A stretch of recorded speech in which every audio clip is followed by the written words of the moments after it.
Kemudian berikutnya, qala al-Imam al-Bukhari rahimahullah, babu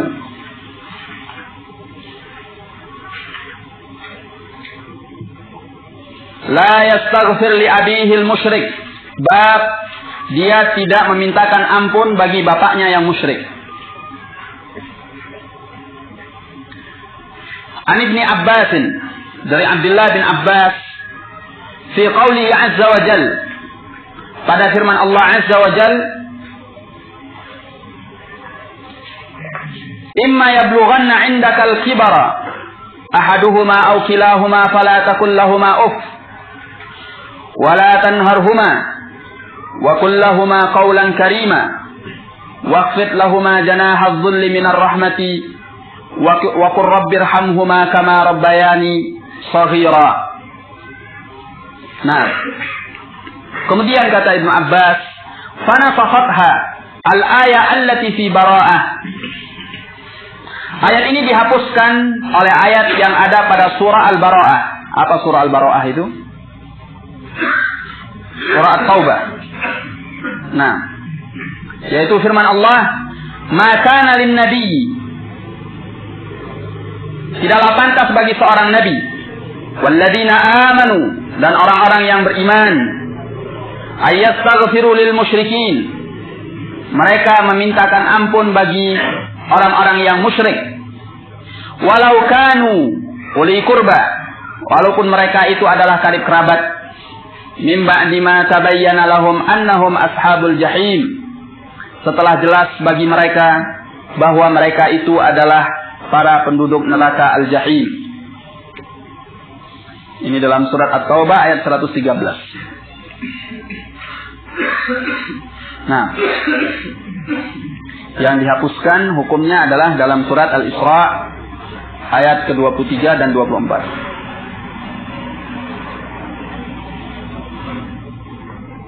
Tapi hukum yang dihapuskan tidaklah semua. Kalau kita lihat dari judul bab yang dibawakan oleh Imam Al-Bukhari rahimahullah, yaitu yang dihapuskan adalah hukum bolehnya memintakan ampun bagi orang tua yang musyrik. Nah,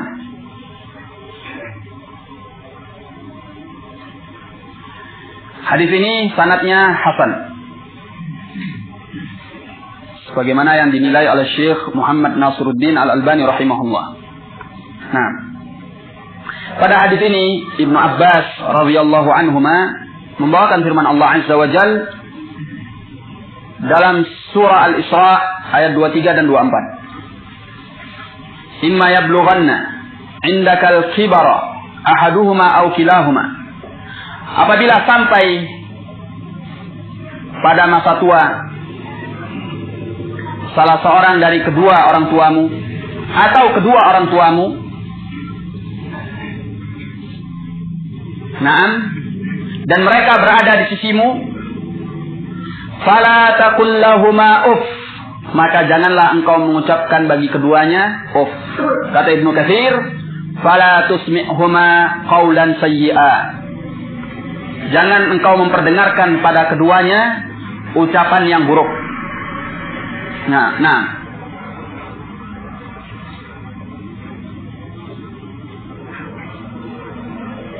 Walat ta'fif, dan tidak pula ucapan uff, allati hiya adna maratib al-qaulis sayyi, yang merupakan ucapan buruk yang paling teringan.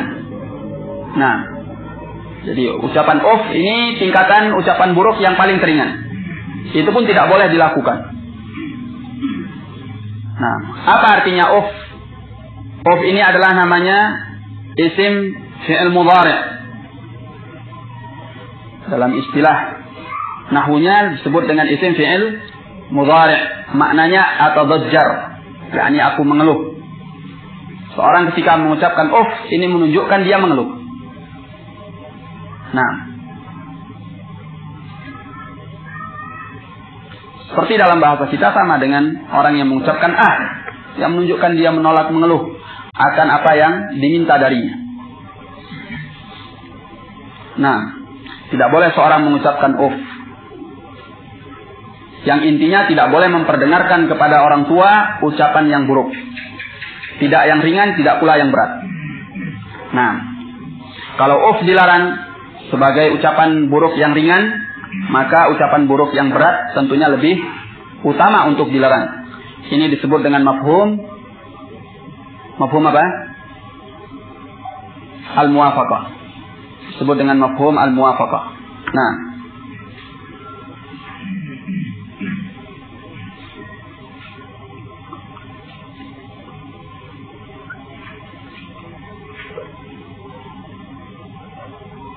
bagi sebahagian ahlul ilm,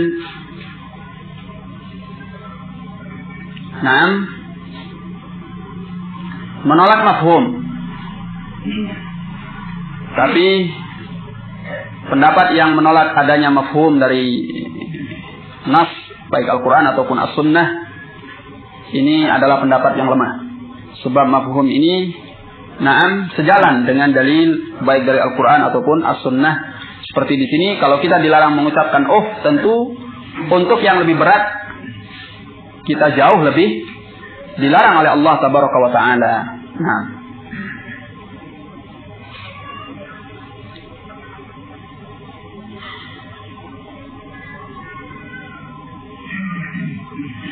kemudian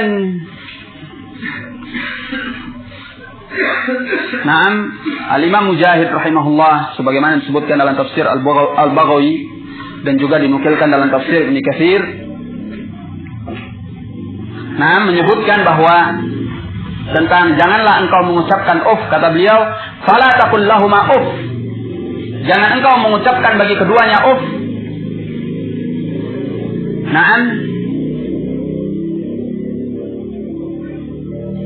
inda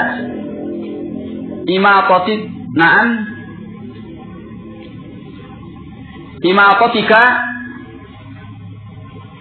anhuma al-khala wal baul.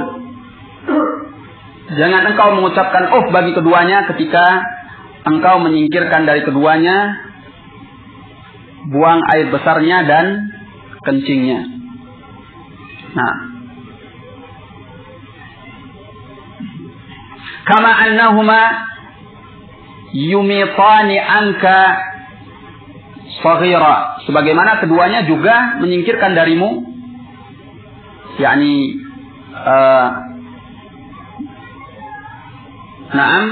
kotoran tai dan kencing ketika kamu dalam keadaan masih kecil. Kama yumitani anka saghira. Nah, orang tua waktu kita masih kecil membersihkan kita dari kotoran-kotoran ketika kita kencing, ketika kita buang air besar tanpa mengeluh. Iya. Tanpa mengeluh. Kencing dibersihkan, buang air besar diceboki. Enggak kenal waktu, pagi, siang, malam.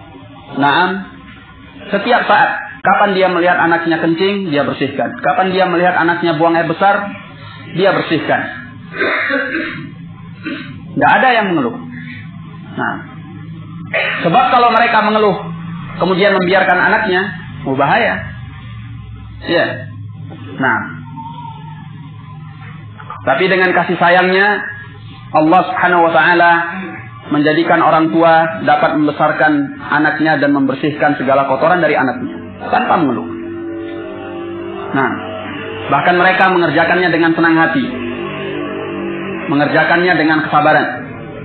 Nah, sebagaimana kedua orang tua bersikap demikian sabar, demikian menerima dan kasih sayang ketika melayani anaknya di waktu mereka masih kecil, membersihkan dari mereka kotoran-kotoran. Apakah kotoran yang dari buang air besar ataupun dari buang air kecil? Maka demikian pula hendaknya seorang anak ketika melayani orang tuanya di waktu mereka sudah tua renta. Nah, orang yang sudah tua renta, yang tidak punya kemampuan untuk banyak bergerak, atau yang sudah pikun, ini sangat membutuhkan dari anaknya untuk anaknya bisa membersihkan dirinya, menyuapinya makan seperti yang kita sebutkan tadi, dan juga membersihkan al-adza wal qadar, yakni gangguan dan kotoran dari orang tua tersebut. Naam, tainya, kemudian kencingnya. Dan hendaknya seorang anak melakukan ini tanpa mengeluh. Dan jangan sampai mengucapkan itu maksudnya ayat ini. Jangan sampai mengucapkan ketika melayani dan membersihkan mereka. Sebagaimana mereka juga berbuat seperti itu terhadap anaknya ketika dia masih kecil. Nah, maka hendaknya mereka membalasi kebaikan orang tuanya dengan yang setimpal. Al-jaza min jinsil amal. Balasan sebuah amalan sesuai dengan apa yang dilakukan. Nah, mereka tidak pernah mengeluh, tidak pernah mengucapkan maka demikian pula hendaknya si anak ketika melayani orang tuanya, ketika orang tuanya sudah tua renta. Nah, tidak mengucapkan Nah, maka ini adalah balasan yang sepatutnya dilakukan oleh seorang anak ketika menghadapi orang tua seperti itu. Wa nas'alullaha ayyu'inana 'ala dzalik. Nah,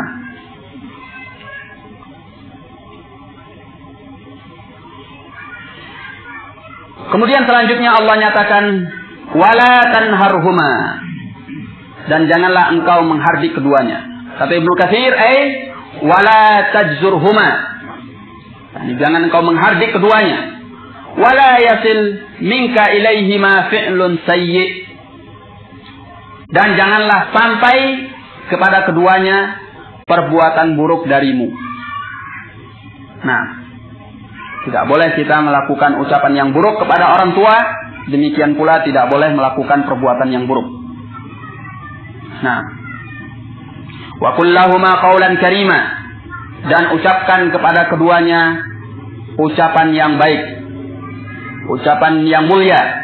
Ucapan yang mulia yaitu seperti yang kita jelaskan. Naam, dan ini juga dari tafsir Ibnu Katsir, layyinan thayyiban bi'adabin wa tawqir wa ta'zim. Ucapan yang layyin, lemah lembut, thayyib, baik, dengan adab, dengan penghormatan dan pengagungan terhadap orang tua. Dengan adab, penghormatan dan pengagungan terhadap orang tua. Nah, bahasanya baik, bagus, lemah lembut. Naam, dengan adab, penghormatan kepada orang tua. Nah,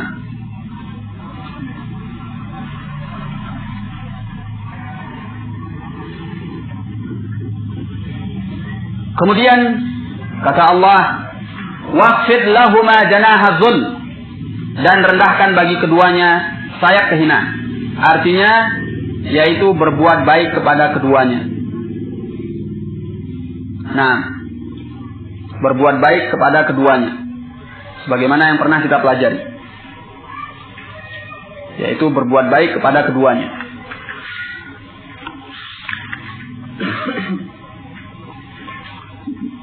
Kemarin telah kita sebutkan penafsiran Urwah, waqfid lahuma janaha dzulli minar rahmah, rendahkan bagi keduanya sayap kerendahan dari rahmah, yaitu la tamtani min syai'in ahabbah. Jangan engkau mencegah diri dari sesuatu yang dicintai oleh keduanya. Apa yang disukai oleh keduanya jangan engkau menolak diri atau menghindarkan diri. Hendaknya engkau tunaikan, kau laksanakan bagi keduanya. Nah, kemudian wa qur rabbirhamhuma kama rabbayani shaghira, dan katakan ya Rabbku, rahmati keduanya sebagaimana keduanya telah memelihara aku di waktu kecil. Nah, di waktu kecil, yakni mendoakan orang tua dengan kebaikan. Dari ayat ini kita diperintahkan untuk berbuat baik kepada kedua orang tua. Di antara berbuat baik kepada kedua orang tua adalah mendoakan orang tua seperti yang telah kita sebutkan dan diajarkan dalam ayat ini. Wa qur rabbirhamhuma kama rabbayani shaghira, dan katakanlah, wahai Rabbku, rahmatilah keduanya sebagaimana keduanya telah menyayangi aku di waktu kecil. Naam, ini termasuk berbuat baik kepada kedua orang tua. Jangan kita lupa akan kedua orang tua kita di saat kita memanjatkan doa untuk Allah tabaraka wa ta'ala. Nah, karena itu termasuk birrul walidain. Di antara doa yang dimintakan untuk kedua orang tua, doa apa ya kawan? al-istighfar, memintakan ampun bagi keduanya. Nah,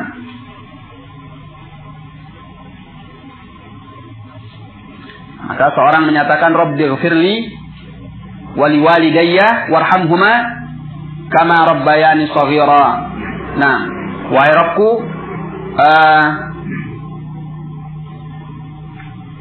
ampunilah aku dan juga bagi kedua orang tuaku, dan sayangilah keduanya sebagaimana keduanya telah menyayangi aku di waktu aku kecil.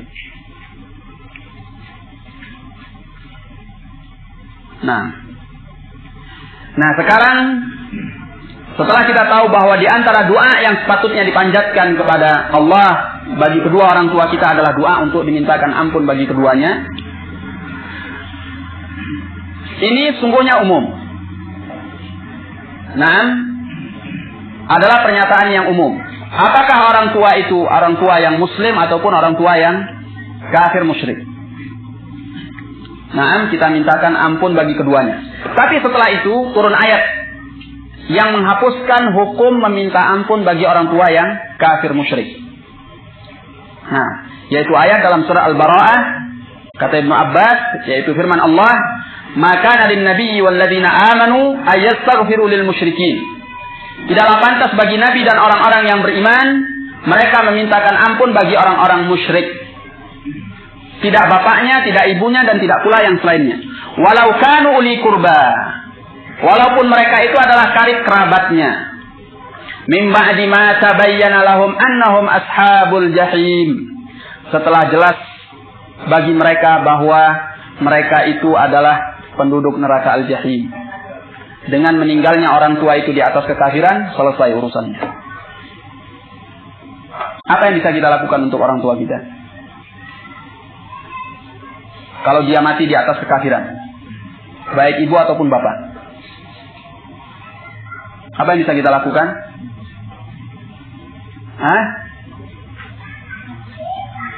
Nyambung tali silaturahim.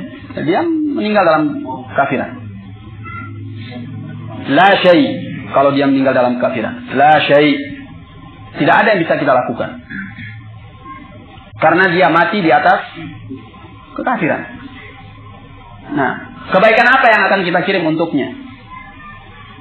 Nah, kalau dia mati di atas kekafiran. Sebab dia adalah min ashab al-jahim. Termasuk penduduk neraka jahim, khalidina fiha. Yang mereka kekal di dalamnya, tidak akan keluar. Kebaikan apapun yang dia lakukan tidak bermanfaat, dan kebaikan apapun yang kita lakukan untuknya tidak bermanfaat. Kalau dia mati di atas kekafiran. Nah, paman Rasulullah Sallallahu Alaihi Wasallam, yaitu Abu Talib, ketika meninggal dan mati di atas kekafiran. Abu Talib mati di atas kekafiran atau mati dalam keadaan muslim? Siapa yang jawab? Siapa yang jawab? Pak Ilyas.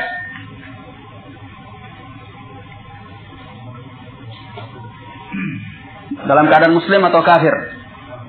Apa dalilnya?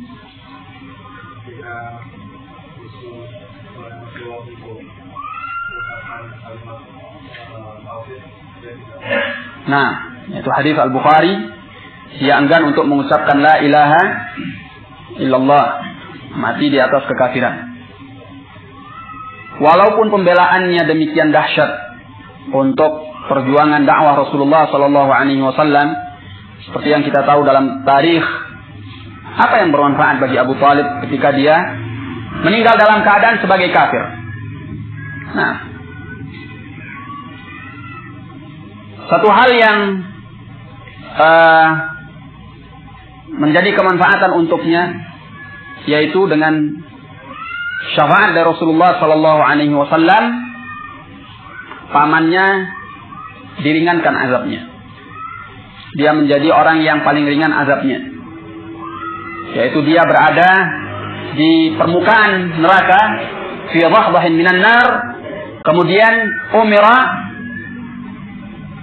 dia diperintahkan untuk memakai sandal dan diperintahkan untuk menginjak bara api, di mana saat dia menginjak bara api itu kemudian menggelegak ubun-ubunnya. Itu paling ringan.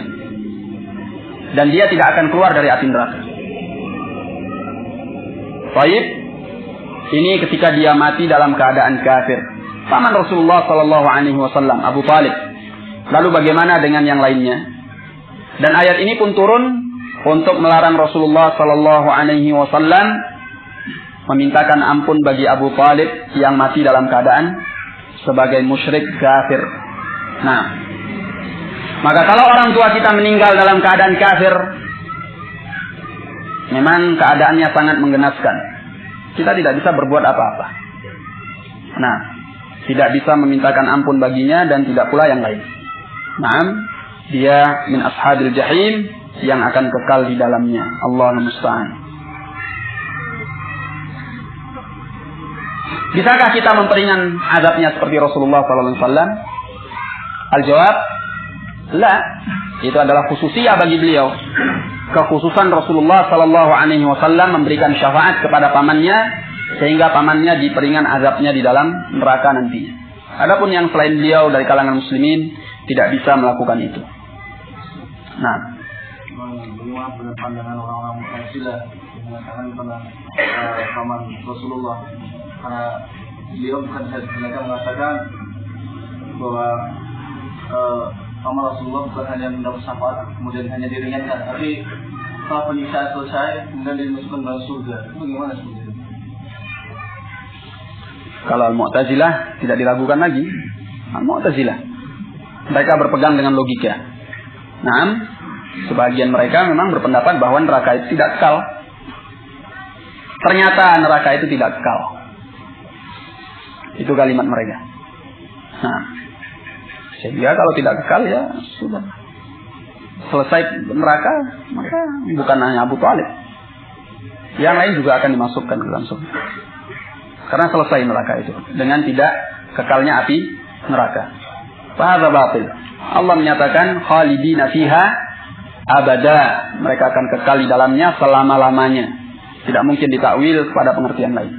Nah, kalau yang disiksa di dalamnya kekal selama-lamanya, bagaimana kalau kita nyatakan neraka tidak kekal? Lalu disiksa di mana? Nah, maka ini menunjukkan bahwa api neraka itu kekal. Dan keliru sebagian ahlul ilm yang menyatakan bahwa api neraka itu tidak kekal. Baik. Kemudian bagaimana kalau orang tua kita masih dalam keadaan hidup tapi dia kafir? Bolehkah kita memintakan ampun untuknya? Hah? Apa yang bisa kita lakukan? Apa? Nah, diberi hidayah.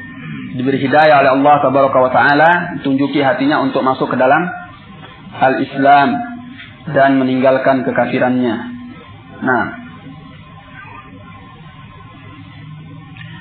maka hendaknya demikian seorang anak yang birrul walidain, dia mendoakan orang tuanya yang kafir untuk diberi hidayah oleh Allah Tabaraka wa Ta'ala masuk ke dalam Islam sebelum orang tua itu meninggal. Baik.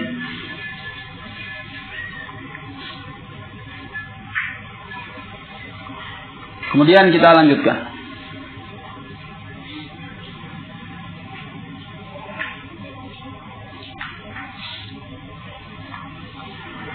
Qala al-Imam al-Bukhari rahimahullah, Babu birril walid al-musyrik.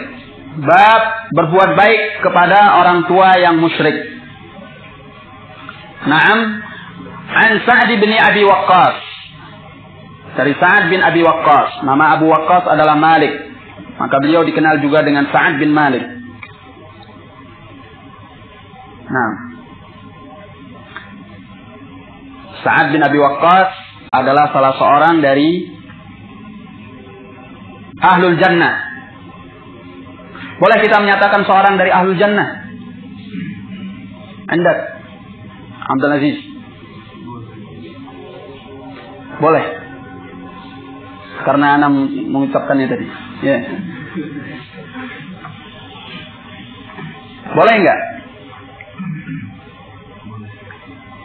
Dari mana kita tahu dia bahwa dia Ahlul Jannah atau bukan Ahlul Jannah?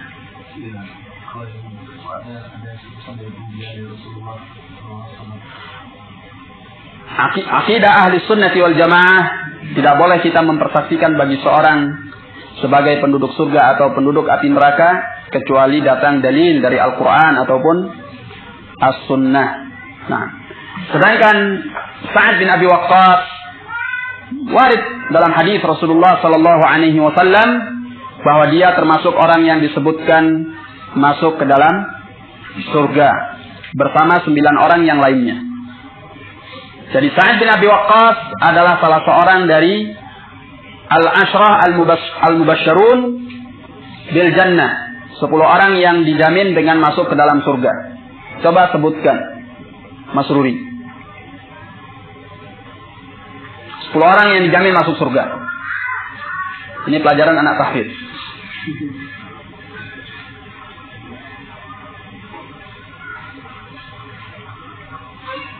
Nah, nanti ditertawakan sama anak tahfidz, hati-hati.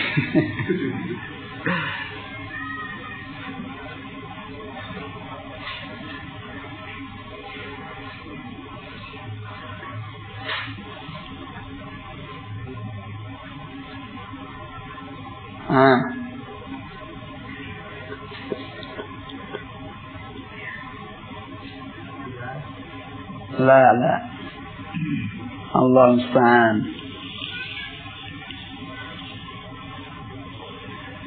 Siapa yang jawab? Ini ada Umar di sini. Umar bisa tahu 10 orang yang masuk surga. Oh, enggak tahu. Baik. Kebetulan Umar enggak tahu.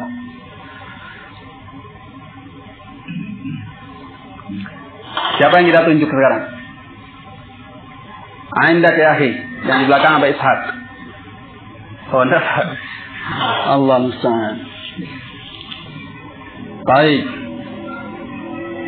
Siapa yang kita tunjuk? Siapa ini yang paling belakang ini? Di belakangnya Abu Abdul Aziz. Enggak tahu juga. Omar Insar. Oh, enggak tahu juga. Ternyata banyak yang tidak tahu. Hah? Baik, Abdullah Jambi. Hah?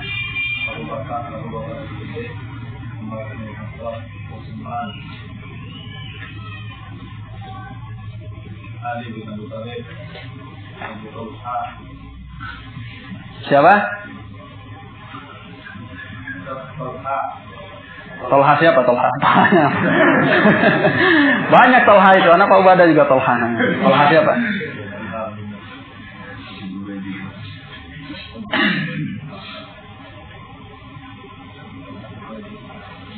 Allah musta'an. Baik. Siapa yang lain? Abdul Hamid.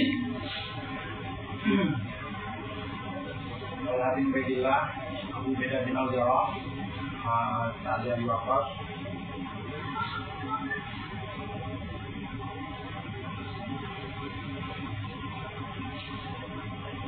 Kita tidak membenarkan, tidak menyalahkan jawabannya, supaya yang lain tidak menerka-nerka. Nah,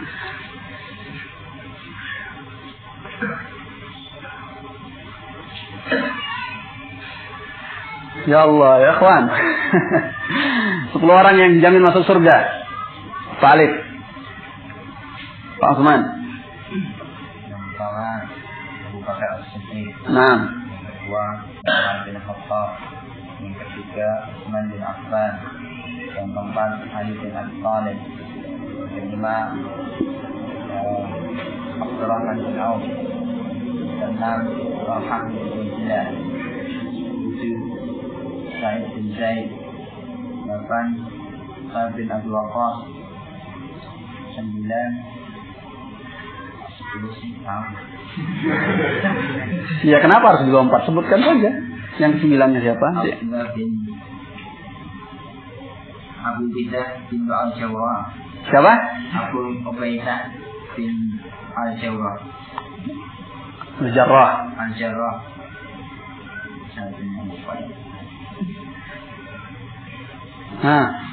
Tindak. Nah, Mas Zubair Ibn Al-Awwam. Nah, 10 orang. Nah, tinggal ngulangi sekarang. Ngulangi juga nggak bisa, Allah musta'an. Baik. Siapa yang baik. Sahibun Nadhara. Di belakangnya Pak siapa? Bentar. Iya, 4 khalifah. Disebutkan 4 khalifah itu siapa?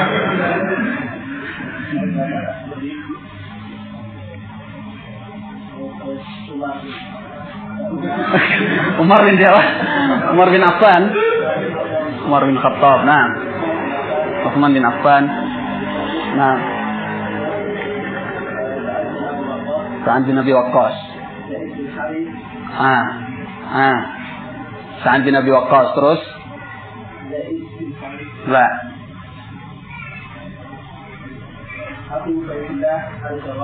La.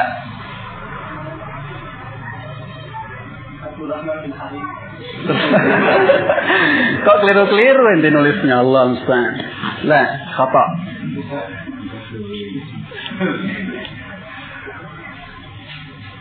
Siapa yang ulangi? Yang di belakangnya Salim. Siapa yang di belakangnya Salim? Salahuddin. Nah.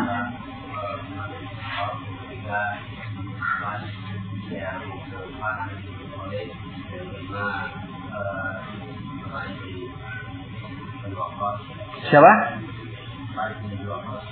Sa'ad. Nah, Sa'ad bin Abi Waqqas.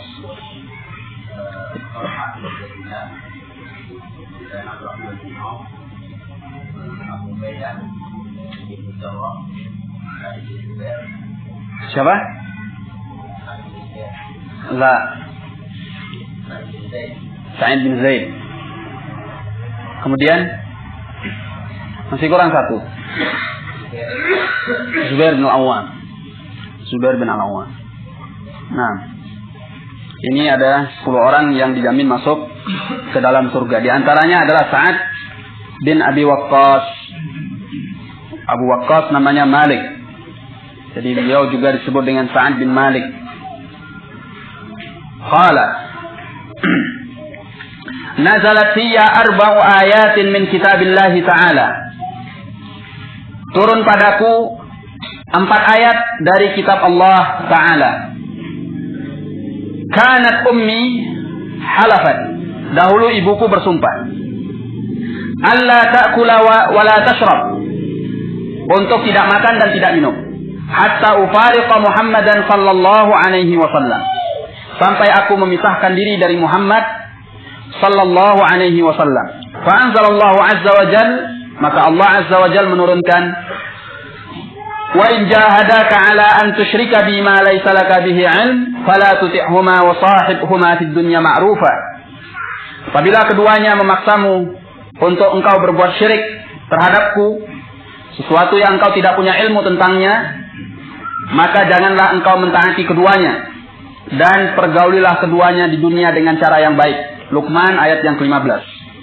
Wasania, hal yang kedua. Inni kuntu akhadtu sayfan a'jabani. Dahulu aku mengambil sebilah pedang yang aku kagumi.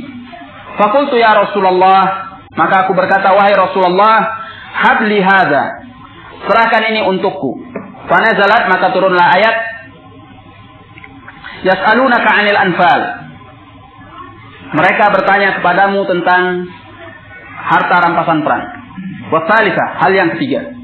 Inni maridtu fa'atani Rasulullah sallallahu alaihi wasallam. Dahulu aku sakit, lalu aku didatangi oleh Rasulullah sallallahu alaihi wasallam. Faqultu, maka aku berkata, ya Rasulullah, wahai Rasulullah, inni uridu an aqsima mali. Aku ingin untuk membagi hartaku. Afa usi bin nis? Apakah aku berwasiat dengan setengah hartaku? Faqala la. Maka beliau menjawab, jangan. Faqultu as-sulus. Maka aku berkata, sepertiganya. Fasakat. Maka beliau diam. Fakana as-sulusu ba'dahu jaizah. Maka sepertiga itu setelahnya diperbolehkan. Ar-rabi'ah, hal yang keempat. Naam, inni syaribtul khamra ma'a qaumin minal ansar. Dahulu aku meminum khamr bersama suatu kaum dari kalangan Ansar. Fadaraba rajulun minhum anfi bilahi jamal. Maka salah seorang di antara mereka memukul hidungku dengan tempat tumbuhnya jenggot onta. Ini onta yang jantan. Nanti kita baca keterangan. Fa'ataitu Nabiyya sallallahu alaihi wasallam, maka aku mendatangi Nabi sallallahu alaihi wasallam. Fa anzalallahu azza wa jalla tahrim al-khamr. Maka Allah menurunkan pengharaman al-khamr, yaitu firman Allah, ya ayyuhalladzina amanu innamal khamru wal maisiru wal ansabu wal azlamu rijsun min amali syaitan fajtanibuh la'allakum tuflihun. Ayat yang ke-90 dari surat Al-Maidah. Hadis ini sahih, bisa dilihat dalam Al-Mishkah 3000, nomor hadis 3072. Juga dikeluarkan oleh Imam Muslim pada kitab Fadhailus Sahabah nomor hadis 43 dan 44. Wallahu a'lam bishawab. Kita cukupkan dulu sampai di sini. Nah,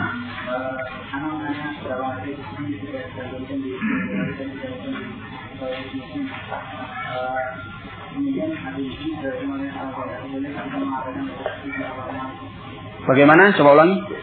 Ada beberapa hadis di sini yang tidak dikatakan oleh Imam Bukhari dalam sahihnya, tapi dikatakan oleh Muslim dalam sahihnya. Dalam apa? Imam Muslim.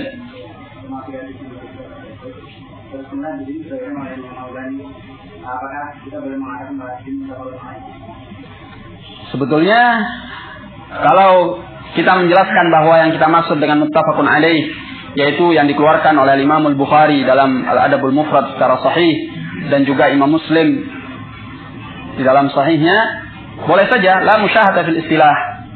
Yani tidak ada keharusan dalam istilah.